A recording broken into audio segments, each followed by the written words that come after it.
ہمارے ہاں اکثر ہوتا کیا ہے، جو عرف ہمارا چلتا ہے کہ باپ کے انتقال کے بعد یا باپ کی زندگی کے اندر، اور اس اصول کو یاد رکھیے گا کہ وراثت کا یہ قانون ہے، وراثت ماں یا باپ کے فوت ہو جانے کے بعد بانٹی جاتی ہے۔ ہمارے ہاں اکثر ہوتا کیا ہے، ابا ساڑھے اندر حصے تقسیم کر دے، حالانکہ شریعت اس بات کی اجازت نہیں دیتی کہ باپ ابھی زندہ ہے، اس سے مراد تو یہی ہے کہ زندہ باپ کو مارا جا رہا ہے، وراثت تو بٹنی ہے اس کے مرنے کے بعد، اب اس کی زندگی کے اندر حصہ لے لیا جاتا ہے۔ تو یہ گزارش ہے جو آپ بیٹھے ہیں اپنی زندگی کے اندر کبھی بھی اپنے بچوں کے نام کچھ نہ کریں، ہاں اگر کرنا ہے تو متوازن انداز میں کریں۔ ہاں وراثت کا قانون تب ہے للذکر مثل حظ الانثیین کے تحت کہ 2 گنا بیٹے کو 1 گنا بیٹی کو، لیکن اگر کوئی باپ یا ماں زندگی کے اندر اپنے مال کو تقسیم کرنا چاہتا ہے تو شریعت کہتی ہے پھر للذکر مثل حظ الانثیین والا قاعدہ نہیں لگے گا، تب برابری والا قاعدہ لگے گا، تب برابر اگر 100 اس کو دیا 100 بیٹی کو دینا پڑے گا، 1000 بیٹے کو دیا 1000 بیٹی کو دے گا۔ اگر زندگی کے اندر اس نے مال تقسیم کیا، ایک کو 5000 ایک کو 1000 دیا تو باپ رب کے حضور جواب دہ ہوگا۔ ہاں وصال کر جانے کے بعد قاعدہ یہی ہے للذکر مثل حظ الانثیین، اس کے علاوہ اور کوئی قاعدہ اپلائی نہیں ہوگا۔ تو کریم آقا صلی اللہ تعالی علیہ وسلم کے غلام و عام دام برسر مطلب محبوب علیہ الصلوۃ والسلام کی بیٹی سیدہ خاتون جنت رضی اللہ تعالی عنہا، ہمارے گھر کے اندر بہت سارا سامان ہو ہم دینے سے کتراتے ہیں، روزے کی حالت ہے، حضرت امام حسنین کریمین کا بھی روزہ ہے، مولا کائنات شیر خدا کا بھی روزہ ہے۔ اب افطار کا وقت ہوا، گھر کے اندر کھانے کے لیے جو بھی سامان تھا، فرمایا افطاری کا وقت آیا، سائل آ گیا، دروازے پہ دستک دے رہا ہے، کہا ہے تم میں سے کوئی جو مجھے اللہ کے نام پہ دے دے، اللہ کے نام پہ۔ اب فرمایا جو تھا سارا اٹھا کے دے دیا، جو تھا سارا اٹھا کے دے دیا۔ تو آج ہم پہلے دیکھتے ہیں کہ چیز ہمارے ہاں پڑی کون سی ہے جو خراب ہونے والی ہے، ہم وہ اٹھا کے دیکھتے ہیں سائل کو۔ تو کسی بزرگ کے پاس ایک شخص گیا، اس نے کہا میرا جی چاہتا ہے میں آپ کے پاس رہوں، آپ نے کہا رو۔ اب جانے لگا، اس نے کہا مجھے کوئی وصیت کر دیں، آپ نے فرمایا کبھی بھی اپنے سے رب کو چھوٹا نہ سمجھنا۔ اس نے کہا یہ کون سی بات ہے، رب تو سب کا بڑا ہے۔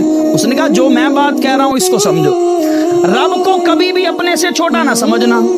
کہا ٹھیک ہے، اور کہا دوسری وصیت یہ ہے، نصیحت یہ ہے، رب کو کبھی اپنے برابر بھی نہ سمجھنا، اپنے سے بڑا سمجھنا۔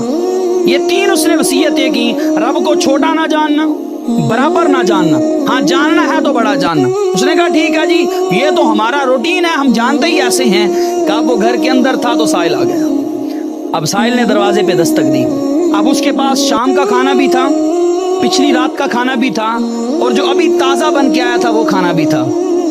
اب اس نے کیا سائل کو جو کل کا باسی کھانا تھا وہ اٹھا کے دے دیا۔ اب سائل چلا گیا، اب وہ بزرگ آئے اور کہا بیٹا میں نے تجھے کہا تھا نا، رب کو اگر اپنے سے بڑا نہ جان سکو، اپنے برابر چلو سمجھ لینا، کم کر نہ جاننا۔ کہا میں نے کیا کیا ہے؟ کہا جو سائل آیا تھا اس نے کس کے نام کا مانگا تھا، کس کے نام پہ مانگا تھا؟ کہا اللہ کے نام پہ۔ کہا تو نے کیا دیا؟ اب وہ سوچ میں پڑ گیا۔ کہا اگر تو اللہ رب العزت کو اپنے سے بڑا جانتا، باسی خود رکھتا، جو تازہ آیا تھا وہ اللہ کے نام پہ دے دیتا۔ یہ تھا تو نے اللہ کو اپنے سے بڑا جانا۔ ہاں اگر تو بڑا بھی نہیں جان سکا، برابر جانتا، تو جو باسی تھا، جو صبح کا تھا، جو اب آیا تھا، ان کو آدھا آدھا تقسیم کر لیتا، آدھا خود رکھ لیتا، آدھا سائل کو دے دیتا۔ لیکن تو نے ایسا بھی نہیں کیا، تو نے وہ دیا جو خراب ہونے والا تھا۔ تو لہٰذا تیرے عقیدے کے اندر ابھی پختگی نہیں آئی۔ تو اس لیے انداز بزرگوں کے نرالے ہوتے ہیں۔ تو سیدہ خاتون جنت فاطمہ الزہرا رضی اللہ تعالیٰ عنہ کی دہلیز پہ جو سائل بھی آیا ہے، آپ نے اسے کبھی بھی جو ہے وہ خالی نہیں موڑا۔ فاقے ہیں، کچھ بھی ہیں، اور قرآن کی آیات ایسے ہی نہیں اتر آئی آپ کی شان کے اندر۔ اور کریم آقا صلی اللہ تعالی علیہ وسلم کے غلاموں 3 رمضان المبارک سیدہ فاطمہ الزہرا رضی اللہ تعالی عنہا کا یوم وصال ہے، اور محبوب علیہ الصلوۃ والسلام کی لخت جگر عبادت کیسے کیا کرتی تھی۔ حضرت امام حسین فرماتے ہیں میری ماں رات اتنی لمبی ہوتی، 1 رکعت کے اندر رات گزر جاتی، صبح ہونے لگتی تو جلدی جلدی دوسری رکعت کو مکمل کر کے رب کے حضور عرض کرتی مولا رات کو اتنا لمبا تو کر تیرے نبی کی بیٹی 2 رکعت تو ادا کر سکے۔ تو ہماری حالت کیا ہے، ہم خود جو ہے وہ اس بات کا اندازہ کر سکتے ہیں اپنے آپ کو خود دیکھ کر۔ تو فرمایا شبیر و شبر دی امی زہرا، نبی دے گھر وچ ہے جمی زہرا، مقام تیرے نو کون سمجھے، سنی ہن تیرے کمی زہرا، رات سجدے کریں دے گزر دی، کدی نہ رج کے ستی زہرا، رب تو سجدہ کرن دی خاطر، رات منگ دی ہے لمبی زہرا، پردے تیاں دے کجن والی، جناب زینب دی امی زہرا، خضر دی عرضی قبول کرنا ہے تیرے بچیاں دا کمی زہرا۔ اور کون زہرا، کون سیدہ خاتون جنت؟ فرمایا جس کا باپ سید الانبیاء ہے۔ کون فاطمہ؟ جس کا شوہر سید الاولیاء ہے۔ کون فاطمہ؟ جس کا بیٹا سید الشہداء ہے۔ کون فاطمہ؟ جو خود سیدۃ النساء ہے۔ کون فاطمہ؟ جس کی تصویر مصطفیٰ ہے۔ کون فاطمہ؟ جس کی تاثیر مصطفیٰ ہے۔ کون فاطمہ؟ جس کی رضا میں رب کی رضا ہے۔ کون فاطمہ؟ جس کی خوشبو سے گلزار نبوت مہکا۔ کون فاطمہ؟ جس کے گھر سے امامت کا سورج طلوع ہوا، جس کی گود میں حسین نے پرورش پائی۔ کون فاطمہ؟ جس کے در پر ملائکہ سلام کہتے ہیں۔ کون فاطمہ؟ جس کی سیرت مصطفیٰ کا آئینہ۔ کون فاطمہ؟ جس کی چادر عزت و عصمت کی علامت ہے۔ کون فاطمہ؟ جس کی نسبت سے نسل مصطفیٰ جاری ہوئی۔ کون فاطمہ؟ جس کی دعا سے اندھیرے بھی اجالے میں بدل گئے۔ کون فاطمہ؟ جس کا ذکر دلوں کو نور سے بھر دے۔ کون فاطمہ؟ جس کو مصطفیٰ نے اپنے جگر کا ٹکڑا کہا۔ کون فاطمہ؟ جس کے لیے حضور نے فرمایا فاطمہ کی پریشانی میری پریشانی ہے۔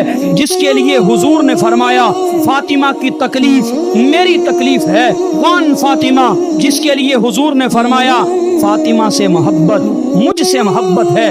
کون فاطمہ؟ جس کے لیے حضور نے فرمایا فاطمہ پر حضور کے ماں باپ قربان۔ کون فاطمہ؟ جس کے لیے فرمایا فاطمہ جہاں کی عورتوں کی سردار ہے۔ جس کے لیے فرمایا فاطمہ امت کی عورتوں کی سردار ہے۔ کون فاطمہ؟ جس کے لیے فرمایا فاطمہ اہل جنت کی عورتوں کی سردار ہے۔ سیدہ خاتون جنت فاطمہ الزہرا رضی اللہ تعالی عنہا، محبوب علیہ الصلوۃ والسلام کی لخت جگر، کریمہ کا صلی اللہ تعالی وسلم کے غلاموں، آج ہمیں اس چیز کی ضرورت ہے کہ ہم کریمہ کا صلی اللہ تعالی وسلم کی آل سے پیار کریں، اور گھروں کے اندر ماں بہنوں بیٹیوں کو سیدۃ النساء سیدہ خاتون جنت فاطمہ الزہرا رضی اللہ تعالی عنہا آپ کی سیرت کو پڑھایا جائے، آپ کے سیرت کے عنوانات کو پڑھایا جائے، آپ کی عصمت پاک دامنی آپ کے شعار کو پڑھایا جائے، ان کی زندگی گزارنے کے طریقے اور سلیقے کو پڑھایا جائے۔ کریمہ کا صلی اللہ تعالی علیہ وسلم کے غلاموں، جب بندہ رب کا ہو جاتا ہے نا، رب بندے کا تب ہوتا ہے جب بندہ مصطفیٰ کا ہو جاتا ہے۔ ہر بندہ یہ تو کہہ سکتا ہے میں اللہ والا ہوں، اللہ والا تو ہر بندہ بن جائے گا، لیکن اللہ اسے اپنا ولی بنائے گا جو چوکھٹے مصطفیٰ سے ہوتا ہوا در خدا پر جائے گا۔ اور در مصطفیٰ پر کاملیت کیسے ملے گی؟ جب تک محبوب علیہ الصلوۃ والسلام کے گھر والوں اور محبوب کے یاروں کے ساتھ نسبت مضبوط نہیں ہوگی تو محبوب کی طرف سے بھی سند نہیں ملے گی۔ تو اس لیے ضروری ہے کہ ہم اپنے آپ کو محبوب کی چوکھٹ پہ کھڑا کر لیں، اور محبوب علیہ الصلوۃ والسلام نے جس طرح زندگی جینے کا طریقہ اور سلیقہ ہمیں بتایا ہے، ہم ویسے اپنی زندگی کو گزارنے والے بن جائیں۔ اور کریمہ کا صلی اللہ تعالی علیہ وسلم کی لخت جگر کے بہت سارے سیرت کے عنوان ہیں، بہت سارے۔ اب مولا کائنات شیر خدا رضی اللہ تعالیٰ عنہ آپ فرماتے ہیں کہ سیدہ خاتون جنت نے کبھی فرمائش نہیں کی، کبھی فرمائش نہیں کی۔ کہا کہ سیدہ خاتون جنت کو بخار آیا تو میں نے پوچھا کہ فاطمہ کسی چیز کا دل ہو تو بتاؤ۔ شیخ علی متقی الرحمہ نے کنز العمال کے اندر اس کو لکھا۔ اب مولا کائنات نے پوچھ لیا تو سیدہ آپ کہتی ہیں میرا دل چاہتا ہے میں انار کھاؤں۔ کیا کھاؤں جی؟ انار کھاؤں۔ اب کہا کہ میں بازار گیا، میرے پاس جو رقم تھی وہ ایک انار خریدنے کی ہی تھی، میں نے انار خریدا، انار خرید کے میں پلٹ ہی رہا تھا کہ سائل نے صدا لگا دی۔ کہا مجھے بھوک لگی ہے کوئی بھوکے کو کھانا کھلائے؟